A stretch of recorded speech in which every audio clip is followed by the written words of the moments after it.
Do you prefer Andy or Andy? Andy, I think. Yeah. Andy. Yeah. Okay. Great. Okay, so we're here with Andy on the 38th interview, I think it is. So thanks for coming along. No worries. Thanks for having me. Not at all.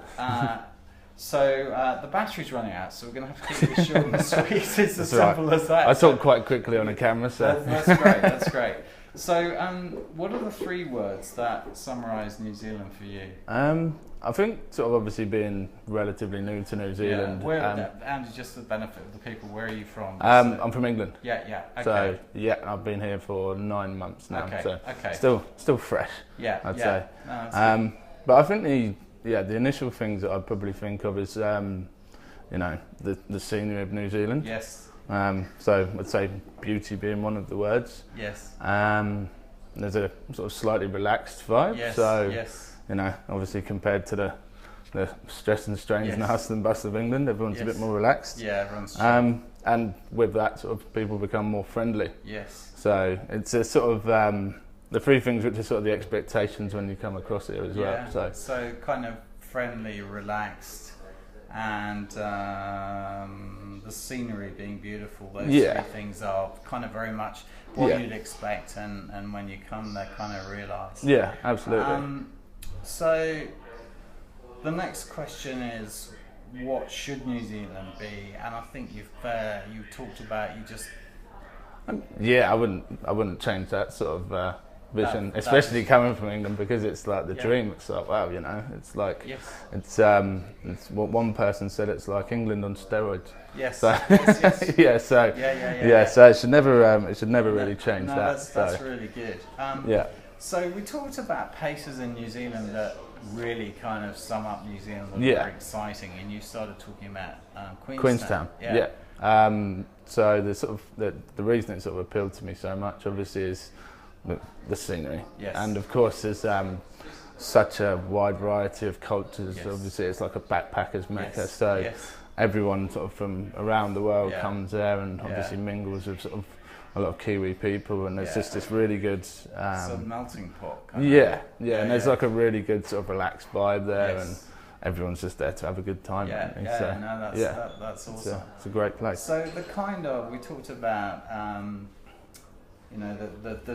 the question is about the vision and the BHAG for New Zealand. But when we were talking, it was useful, I think, to talk about which bits of New Zealand do you really enjoy that are different maybe from what you thought or whatever. So talk to that. I think sort of mainly the one thing that sort of really stands out for me is the way in which obviously the Māori culture is actually celebrated quite a lot.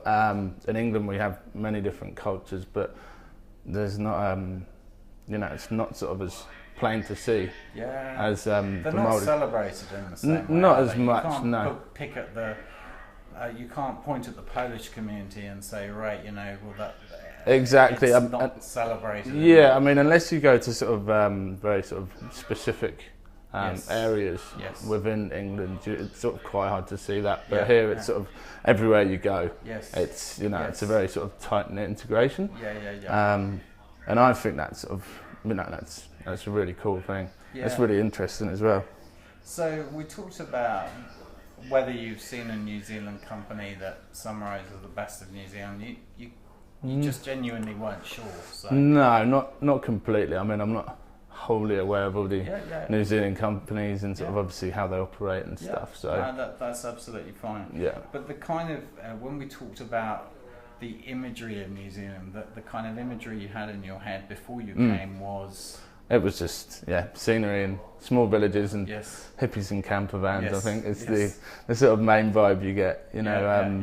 And when you sort of get here, obviously you notice that there are sort of the large metropolises like Auckland. And also it's just the sort of contrast and how it sort of takes such a short time to get from, the city and the hustle and bustle, and then 20 minutes down the road, all of a sudden you're in amazing scenery. I think you used the word stark contrast. Yeah, very stark contrast. It's just like, it's great. And you weren't necessarily expecting that from No, me, so. not at all, no. Yeah, Didn't expect it one bit, so, yeah. So, from a relatively straightforward question in a way to a big question. What do you think we need to do to unite humanity? That's a very big question. Very big change. I think I'd say acceptance is the main one.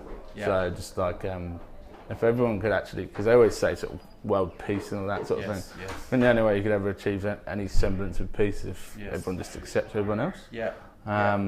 For all of their flaws and all of their bad sides. All the good and all the bad and all the ugly and everything together. Yeah, that's it. Yeah, just accept them in one go and then we'll go from there, I suppose. And finally, so was judo any use to you? This project? Yeah, I think it can sort of obviously offer loads of different perspectives. I'd be keen to see obviously how Kiwis see New Zealand differently to me. Yeah. Probably give me something to think about, you know. Yeah. We'll certainly give you an email if you want a couple of interviews that are quite contrasting. Yeah, again, definitely. Yeah, I'll be keen to see like the different perspectives and stuff. Do that for you. No, wicked. All right. Well, listen. Thank you, Andy, so Thanks much very for much. taking the time. You do have a cow on your T-shirt. I do, indeed. Which is great. With headphones on. With headphones on, with the cans on. Yeah. I don't know what it's listening to, but thank you very much for taking the time. Music. There you go. What sort of dumb question is that? Had to finish with a joke. That's great. That's fantastic. All right. Okay, Andy, that's awesome. We'll stop the camera there and we'll get your email.